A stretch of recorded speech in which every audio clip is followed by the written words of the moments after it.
नमस्कार। The truth about investing पर आधारित हमारी इस खास चर्चा में आपका एक बार फिर से स्वागत है।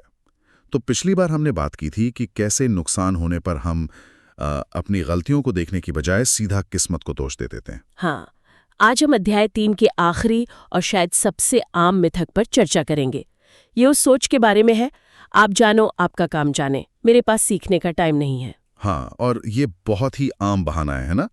ज्यादातर लोग अपनी व्यस्त जिंदगी में उनकी प्रायोरिटी ज्यादा रिटर्न कमाना होती है, सीखना नहीं। और इसी से ये धारणा बन जाती है कि भाई इन्वेस्टिंग तो सिर्फ प्रोफेशनल्स का काम है। बिल्कुल, कि जिनके पास समय है ये उनके लिए है, हमारे जैसे व्यस्त लोगों के लिए नहीं। और फिर हम क्या करते हैं? हम अपने सलाहकार पर आंख बंद करके भरोसा करने लगते हैं। हाँ, एक विश्वास बन जाता है कि हमारा एडवाइजर अपना काम कर रहा है तो हमें फिक्र करने की क्या जरूरत है। लेकिन एडवाइजर को रखा ही इसलिए जाता है ना कि हमें चिंता ना करनी पड़े, वो हमारे पैसे को संभालें ताकि हम अपने काम पर ध्यान दे सकें। हाँ, पर देखिए, उनका काम सलाह देना है, आपकी जिम्मेदारी लेना नहीं।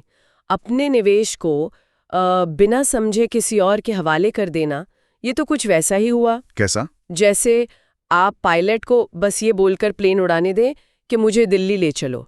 आप ये नहीं पूछ रहे कि मौसम कैसा है, जहाज में फ्यूल कितना है या रास्ता कौन सा ले रहे हैं। वाह, ये तो बहुत ही सही एनालॉजी है।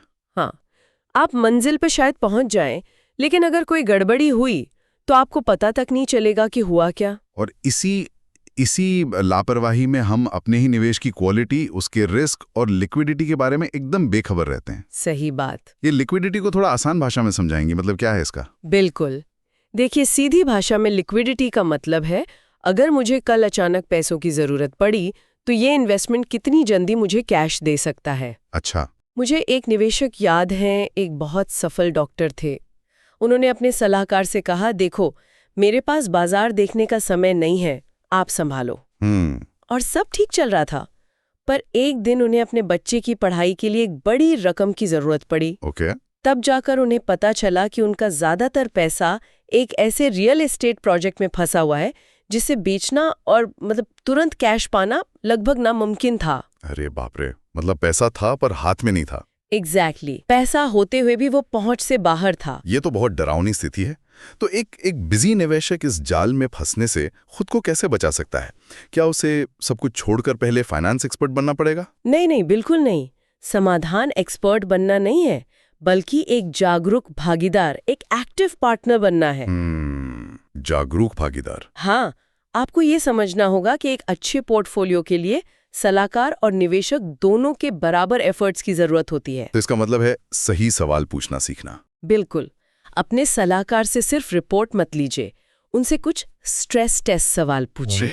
टेस्ट सवाल? ये सुनने में काफी दिलचस्प लग रहा है। कैसे सवाल? ऐसे सवाल जो आपको आपके निवेश की असलियत बताएं, खासकर अपने परिवार को ध्यान में रखकर। जैसे कि? जैसे आप पूछ सकते हैं, अगर किसी इमरजेंसी में मेरे परिवार को इन पैसों की जरूरत पड़ी तो उन्हें ये फंड कैसे मिलेगा, क्या प्रोसेस है? ये बहुत जरूरी है। या ये पूछिए, इस इन्वेस्टमेंट से अच्छा रिटर्न कमाने में सबसे बड़ी चुनौतियां क्या हैं? ओके। और सबसे जरूरी, मुझे कौन से दस्तावेज पढ़ने चाहिए या अपने परिवार के साथ शेयर करने चाहिए ताकि उन्हें भी सब पता हो। इन सवालों के जवाब आपको किसी भी रिपोर्ट से ज्यादा बताएंगे।